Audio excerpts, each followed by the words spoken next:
The world is at risk of a global recession if the Strait of Hormuz continues to be closed. I'm Dr. Bill Connerly, connecting the dots between the economy and business, and I'm recording this on April 22nd, 2026. I do not know what is going to happen with the Iran war, but I do know that if ships do not pass through the Strait of Hormuz on a large scale basis fairly soon, the world is going into a recession. You've probably seen the statistic that 20% of the world's crude oil flows through the Strait of Hormuz, and you may have heard that oil accounts for about 1/3 of global energy production. So 20% of 1/3 is about 6% of the world's energy production. It's actually a little bit more because there is crude oil produced in the Persian Gulf that is then refined or processed into diesel or gasoline fuel exported through the strait, or fertilizer or plastics products. In any event, there's maybe an 8% of the global energy production that ends up flowing through the Strait of Hormuz. And if the world suddenly has 8% less energy, then we need to adjust to that. A recession is an adjustment.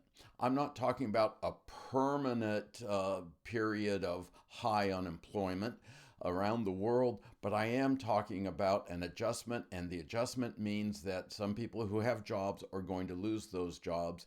Incomes that were reliable are going to become unreliable. Less energy means we have to cut back globally on our energy usage. This is not a feel-good thing that we'll do voluntarily. There simply will be less energy to go around. And the price is a secondary effect. The primary effect is less energy. Price is one way to ration who gets the energy, but we could use alternative methods. In World War II, many countries used coupons to figure out who would get gasoline. We could do that. Or we could have a lottery. Some people get the gasoline, some people don't. Or we could ration based on waiting times. Who's willing to wait at the gas station the longest time? That's who gets the energy. But one way or another, we're going to have to use less energy, and that adjustment to the low energy consumption period will be recessionary. Now, the way we will ration is not through coupons or lottery or waiting in line. It will be through price. And the transfer of dollars from consumers to businesses that sell oil will be a secondary effect, but only a secondary effect. The big issue is using less. But that secondary effect will be temporary but significant. It is significant because dollars will leave the pockets of consumers and go somewhere else, into other pockets and into other regions.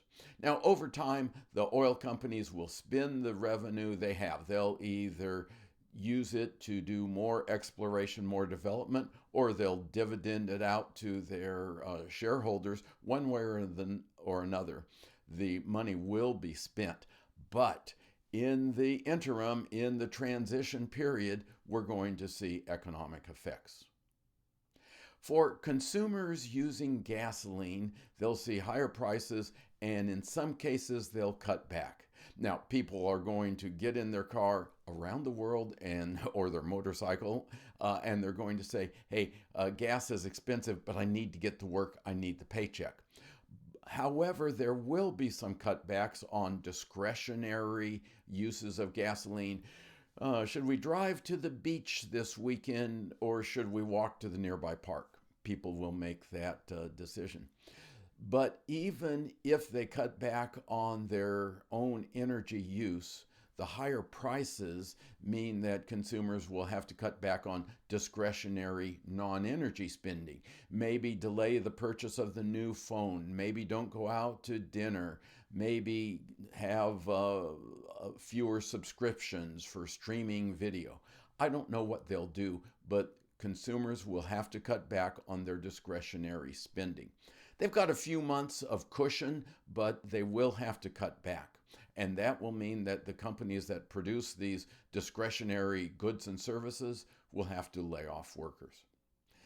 On the business side, companies that use a lot of energy will be testing the waters. Can we pass on our higher energy costs to our customers? And in some cases, the answer will be yes. And I think about the trucking industry. You go to a store. I'm thinking a grocery store, maybe you're thinking of some other store, a hardware store, but virtually everything that goes to a store is delivered by truck. Without trucks, nothing is going to be in the store. So the companies that are in the business of selling are going to pay the higher trucking costs. That may be higher rates or it may be a fuel surcharge, but there will be higher costs. Some businesses, though, will not be able to pass their costs on. Their end users are going to be more price sensitive. They'll have other options. And a good example of that is my deck in the back of the house.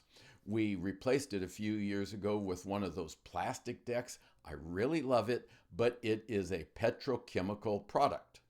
It was made with a lot of oil or natural gas for the feedstock of the plastic. There's a lumber option for decks. And as the price of energy goes up, that lumber is going to appear to be a better deal. Some people really want the plastic deck. They may look at the old deck and say, wow, I think we can get another year out of that. So discretionary spending, whether by business or by consumers, will move away from energy dependent products. And that means that some people who had jobs helping to produce those energy intensive products, those people will be out of work. Again, it's a temporary adjustment. Oh, and let me mention that decking is really a small part of the economy, but it illustrates the point that the energy intensive products, where there are other options, including doing without, the energy intensive products will see their production be cut and people will be laid off. So in the long run, we can get more energy. In the long run, we could adjust to a world where energy is scarcer and thus more valuable, needs to be conserved. But the adjustment period will involve losses of jobs, loss of discretionary consumer spending, and that's a recession. So if the closure of the Strait of Hormuz were to last like permanently somehow, the world economy would adjust. If it only lasts, say, 6 months, we will adjust over that period and then we'll come right back. So my forecast is if the Strait of Hormuz continues to be closed for months, then a global recession. Oh, and that global recession will affect the United States. Even though the United States is a net exporter of petroleum, we would be affected because consumers in the U.S. have to pay the world price. If we were unwilling to pay the global price, our energy companies would ship the oil overseas. So we have to match what the Europeans are willing to pay for oil in order to have any ourselves. And that means that the United States needs to make the adjustment. The consumers will make the adjustment. Eventually, those oil companies will spend their money, but not right away and not in the same places. So an adjustment. I think of recession as an adjustment, not a permanent thing, but it is how we move from one set of relationships, products produced, methods of production, to another set of relationships, products produced, and methods of production. As an advisor to businesses, I would say this is a great time for some recession contingency planning. I've written about it, and I'll put some notes on that in the show notes. Thanks for watching. I'm Dr. Bill Connerly, connecting the dots between the economy and business. And if you're interested in hearing more from me, I put out a monthly newsletter in graphical format, a short take on what's going on in the economy, and you're welcome to subscribe to it. Use this QR code if you're interested.